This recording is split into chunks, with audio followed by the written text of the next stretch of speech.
Marwari media आप देख रहे हैं। आज है 11 जून 2025 बुधवार का दिन, हिंदू तिथि ज्येष्ठ माह की पूर्णिमा। नजर डालेंगे आज की बड़ी खबरों पर। शुरुआत करेंगे देश की बड़ी खबर के साथ। बड़ी खबर, देश की सीमाओं की सुरक्षा में तैनात देश की पहली रक्षा पंक्ति सीमा सुरक्षा बल बॉर्डर सिक्योरिटी फोर्स यानी कि बीएसएफ के जवान अब जल्द ही एक नए और मॉडर्न लुक में नजर आएंगे। बीएसएफ की वर्दी में कई सालों के बाद बड़ा बदलाव होगा। यह बदलाव केवल वर्दी के कलर तक सीमित नहीं है, बल्कि इसके फैब्रिक, डिजाइन और उपयोगिता में भी क्रांतिकारी परिवर्तन शामिल है। बीएसएफ की यह नई वर्दी अब डिजिटल कॉम्बैट पैटर्न में होगी, जो न केवल दिखने में आकर्षक है बल्कि ऑपरेशन के लिहाज से भी अधिक उपयोगी और टिकाऊ मानी जा रही है। वैसे आपको बता दूं, 2015 में भारतीय सेना की वर्दी में बदलाव किया गया था। अब करीब 10 साल बाद वर्दी में एक बार फिर बदलाव हो रहा है। इस बार बीएसएफ के जवानों की नई वर्दी काफी स्पेशल होगी। हाईटेक टेक्निक, डिजिटल पैटर्न और नई वर्दी से दुश्मनों को चकमा देना भी आसान होगा। इसमें 50% खाकी, 45% हरा और 5% भूरा रंग होगा। आगे बढ़ेंगे, देश की एक और बड़ी खबर। कोरोना वायरस के केस तेजी से बढ़ रहे हैं। एक्टिव केसों की संख्या 6815 पहुंच गई है। बीते 24 घंटों में 324 नए मामले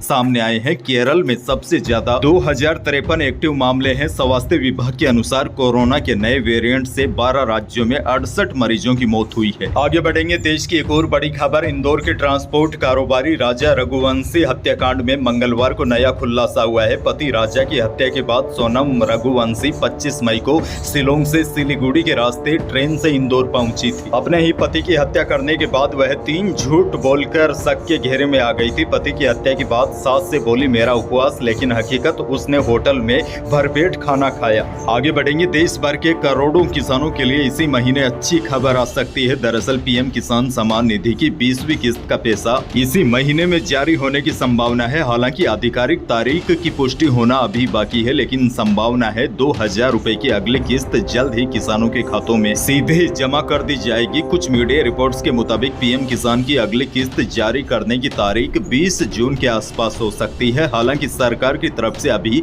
आधिकारिक तारीख की घोषणा होना बाकी है, लेकिन पूरी संभावना है जून के आखिरी सप्ताह में किसानों के खातों में 20वीं किस्त का पैसा आ सकता है। बहरहाल आगे बढ़ेंगे, राजस्थान से बहुत बड़ी खबर। टोंक की बनास नदी में डूबने से 8 लोगों की मौत हो गई। मरने वाले सभी लोग जयपुर के रहने वाले थे। यह पिकनिक मनाने यहाँ पर आए थे। एसपी विकास सांगवान ने बताया कि हादसा कल दोपहर सदर थाना क्षेत्र के कच्चा बांध के पास हुआ। 11 युवक नदी में डूबे थे। 8 की मौत हो गई और 3 को स्थानीय लोगों ने बचा लिया। उसके बाद जयपुर पुलिस से कनेक्ट किया गया। एसपी ने बताया कि यह सभी लोग आपस में दोस्त थे। प्रारंभिक जानकारी में सामने आया है कि इनमें से कुछ युवक नहाने के लिए नदी में उतरे थे। वह डूबने लगे तो इन्हें बचाने के लिए बाकी दोस्त भी नदी में उतरते चले गए और हादसे का शिकार हो गए। जोधपुर से बड़ी खबर। नितिन गडकरी ने जोधपुर को सौगात देते हुए जिस एलिवेटेड कॉरिडोर को मंजूरी दी है, वह महामंदिर जंक्शन से शुरू होकर जोधपुर शहर से अखलिया चौराहे के पास खत्म होगा। इसे ट्रैफिक जाम से बड़ी निजात मिलेगी और समय भी बचेगा। दरअसल जोधपुर को मोदी सरकार ने बड़ी सौगात दी है। 1243 करोड़ के प्रोजेक्ट से जोधपुर की तस्वीर बदल जाएगी। अच्छा, बड़ी खबर यह भी देखिए, राजस्थान कांग्रेस की राजनीति में आज यानी 11 जून एक अहम सियासी घटनाक्रम का साक्षी बनने जा रहा है। आज पूर्व केंद्रीय मंत्री राजेश पायलट की 25वीं पुण्यतिथि है। सचिन पायलट के निमंत्रण पर दौसा आयोजित कार्यक्रम में पूर्व मुख्यमंत्री अशोक गहलोत शिरकत करने जाएंगे। अशोक गहलोत की टीम ने उनके जाने के कार्यक्रम की पुष्टि भी की है। ऐसे में कहा जा सकता है कि आज का दिन सियासी तस्वीर दोनों खेमों के बीच सियासी सीज फायर का प्रतीक बन सकती है। आगे बढ़ेंगे, बहुत बड़ी खबर। भजनलाल सरकार ने मंगलवार को बड़ा फैसला लिया है। राज्य में मछली बेचने पर अस्थायी रोक लगा दी गई है। मछली बिक्री पर रोक का यह आदेश पूरे राजस्थान में लागू होगा। बताया गया है कि आदेश का उल्लंघन करने पर सख्त कार्रवाई होगी। पशुपालन विभाग ने इसके लिए बाकायदा आदेश भी जारी कर दिए हैं। सभी जिलों में यह आदेश प्रभावी होगा। इसका उल्लंघन करने वालों के खिलाफ नियमानुसार कार्रवाई होगी। वैसे आपको बता दूं, सरकार हर वर्ष मानसून काल में यह प्रतिबंध लागू करती है ताकि जलाशयों में मछलियों की प्रजातियां प्राकृतिक रूप से पुनः विकसित हो सके। यह प्रतिबंध 16 जून से 31 अगस्त तक रहेगा। आगे बढ़ेंगे, जयपुर से बड़ी खबर। गिव अप अभियान के तहत जहां लोग अब कार्रवाई से बचने के लिए मुफ्त से मिलने वाले गेहूं का लाभ लेने से खुद पीछे हटने लगे हैं। चौंकाने वाली बात यह है कि जयपुर जिले में अब तक 1,88,255 अपात्र लोगों ने सवै को राष्ट्रीय खाद्य सुरक्षा योजना से बाहर करवा लिया है, जबकि प्रशासन प्रशासन की ओर से इस संख्या को और बढ़ाने के लिए लगातार रात्रि चौपालों और जन सुनवाइयों का सहारा लिया जा रहा है। और बड़ी जानकारी आपको यह भी दे दूं, प्रदेश भर में अब गिव अप मुहिम को 30 जून 2025 तक बढ़ा दिया है ताकि और भी अधिक अपात्र लोग स्वेच्छा से योजना से बाहर हो सके और इसका लाभ वास्तविक जरूरतमंदों तक पहुंच सके। इसके साथ ही सरकार कई लोगों को नोटिस देकर बाहर कर रही है, वहीं अब प्रदेश भर में नए पात्र लोगों को सूची में शामिल भी कर रही है। खैर आगे बढ़ेंगे, एक और बहुत बड़ी खबर, राजस्थान में एक और आरक्षण को लेकर गुर्जर समाज का आंदोलन चल रहा है। वहीं गुर्जर समाज की महापंचायत के बाद भरतपुर, धौलपुर और डी के जाटों ने भी आरक्षण को लेकर मोर्चा खोल दिया है। अब जाट समाज ने भी महापंचायत का ऐलान किया है। जाटों को केंद्र सरकार में आरक्षण दिए जाने की मांग को लेकर एक महापंचायत का आयोजन डीग जिले के कुमेर स्थित पेंगोर चामड़ माता मंदिर पर आज यानी कि 11 जून को महापंचायत होने जा रही है। इस महापंचायत में जाट समाज के प्रमुख लोगों को आमंत्रित किया गया है। महापंचायत के दौरान समाज की एक कमेटी बनाई जाएगी जो निर्णय लेगी कि आगे क्या करना है।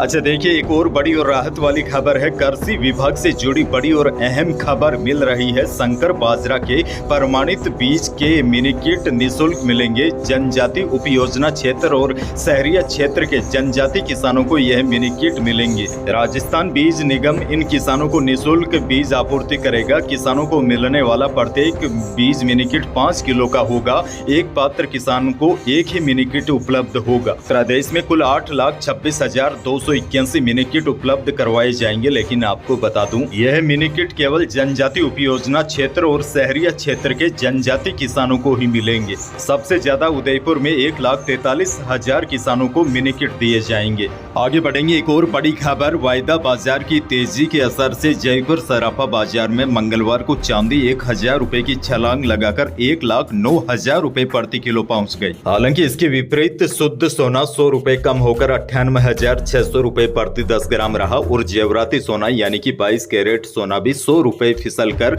92,300 रुपए प्रति 10 ग्राम रहा। आगे बढ़ेंगे, मौसम को लेकर बड़ी खबर, राजस्थान में गर्मी और लू ने हालात खराब कर दिए हैं। मंगलवार को जयपुर, भीलवाड़ा, अलवर, पिलानी समेत 12 शहरों में भीषण गर्मी का प्रकोप जारी रहा। कल कोटा, भीलवाड़ा में इस सीजन का सबसे ज्यादा तापमान दर्ज हुआ। तेज गर्मी के कारण अस्पताल में अचानक मौसमी बीमारी के मरीज बढ़ गए हैं। डॉक्टरों के मुताबिक ज्यादातर मरीज तेज गर्मी की वजह से डिहाइड्रेशन, पेट में दर्द और लू लगने जैसी समस्या से ग्रसित होकर अस्पताल पहुंच रहे हैं। मौसम विशेषज्ञों की माने तो राज्य में अगले 3 दिन यानी कि 14 जून तक भीषण गर्मी से राहत मिलने की कोई भी संभावना नहीं है। और देखिए, आज बुधवार को 2 जिलों में गर्मी का रेड अलर्ट है, वहीं 2 जिलों में ऑरेंज और 9 जिलों में येलो अलर्ट है। वैसे आपको बता दूं, पिछले 24 घंटों के दौरान सबसे ज्यादा गर्मी गंगानगर में रही। तो यही थी प्रदेश और देश की आज की बड़ी और महत्वपूर्ण खबरें। वीडियो को लाइक करना बिल्कुल न भूलिए और चैनल पर नए हैं तो सब्सक्राइब जरूर कीजिए ताकि आप अपडेट रहे बड़ी और काम की खबरों से। धन्यवाद।